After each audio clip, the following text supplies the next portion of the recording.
Harley-Davidson Street 750. Now at this point, what you already know about the motorcycle is it's a brand new motorcycle, something that Harley-Davidson hates, so the actual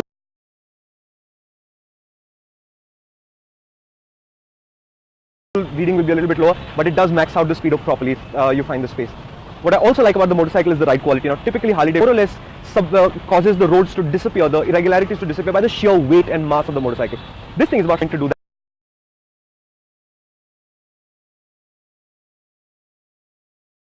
But what it does have is well-tuned suspension, and what that does is allow it to actually absorb a lot of punishment before it does that.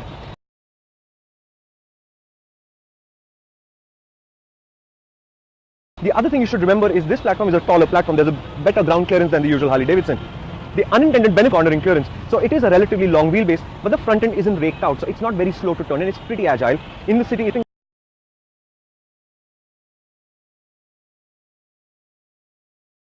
corner where you can actually lay the bike on its side and hold it there for a minute, you realize there's actually a pretty big amount of ground clearance. So decking things, but it's not as easy as you think. So overall, as a package, I think if you were to look at the niggles in this bike, the mirrors aren't really good and it's going on behind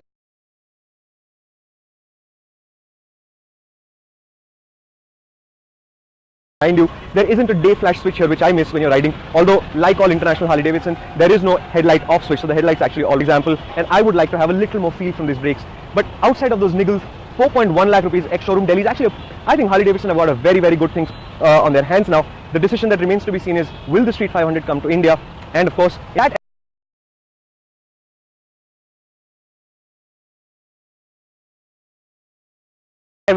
Revolution X engine is brand new, it's liquid cooled, it's over square, it's quite free revving. But in the meantime, I think Harley-Davidson have a hit on their hands.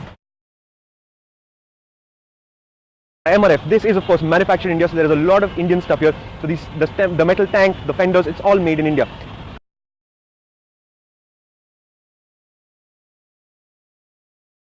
I've ridden this for about 100 kilometers already, and I have to tell you, I really like the motorcycle. Now in some ways, it is like a typical Harley-Davidson.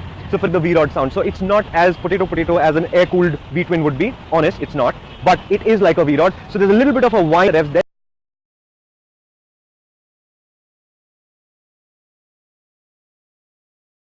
There is the drap of a nice twin going. So it does actually sound good. It does sound better if you're following the motorcycle rather than on it though. NM.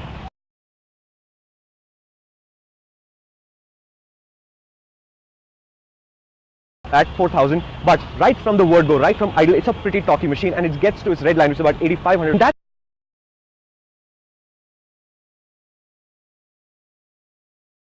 sense, it's a pretty quick motorcycle to ride. It's a very rideable motorcycle, so you can leave it in 5th or 6th gear. It doesn't matter. The motorcycle just handles it. So when you see a gap in traffic, so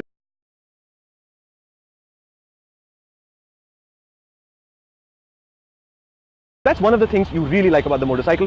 It's quick and it's rideable both. On the clock we saw 180 today. There was a deserted stretch where